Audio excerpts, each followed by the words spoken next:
माँ जब तक अंदर गई तो भगवान के आंखों में अश्रु आ गए। भगवान ने क्या देखा कि जो मेरा मित्र है कि ऐसे बेहाल बेवायन सो पग, कंटक जाल लगे पुनि जो हे, हाय महादुख पायो सखा तुम, आये ते न किते दिन खोए, देख सुदाम की दीन दशा, करुणा करके करुणा निधि रोए,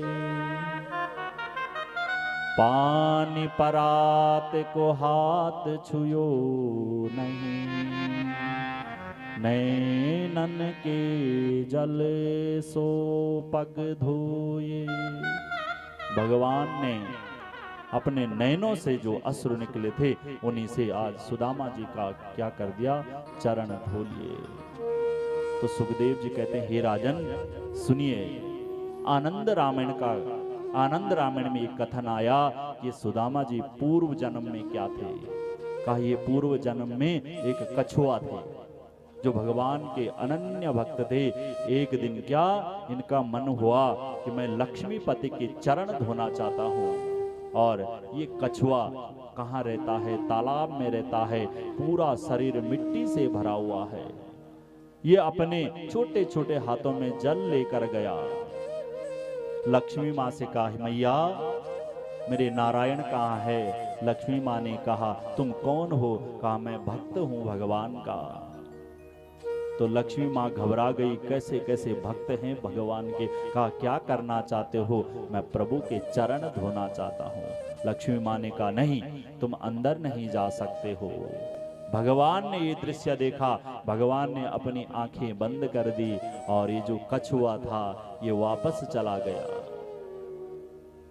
लक्ष्मी माँ भगवान के पास गई, कहा, प्रभु तुम्हारा एक भक्त आया था और वो तो कीचड़ से भरा हुआ था, कह रहा था मैं आपके चरण धोना चाहता हूँ।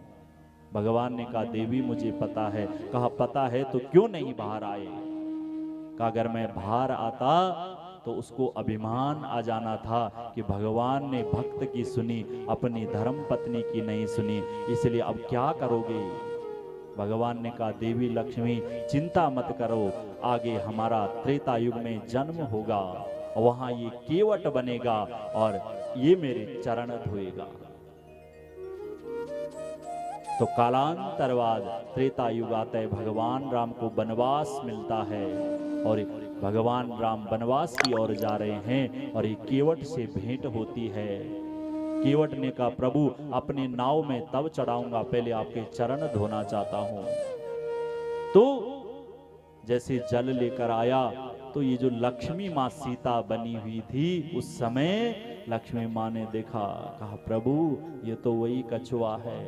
भगवान ने कहा, देवी चुप रहो, यह दृश्य देखते रहो, मैं अपने भक्तों का कर्ज अपने ऊपर नहीं रखता हूँ, इसलिए ये केवट बन गया। राजा परीक्षित कहने लगे, अगला जन्म इसका सुदामा हुआ। तो केवट जन्म में इसने भगवान के पैर धुले और सुदामा जन्म में भगवान ने साक्षात नारायण ने अपने आंसुओं से इसके पैर धुले। भगवान अपने भक्तों को रुष्ट नहीं करते हैं।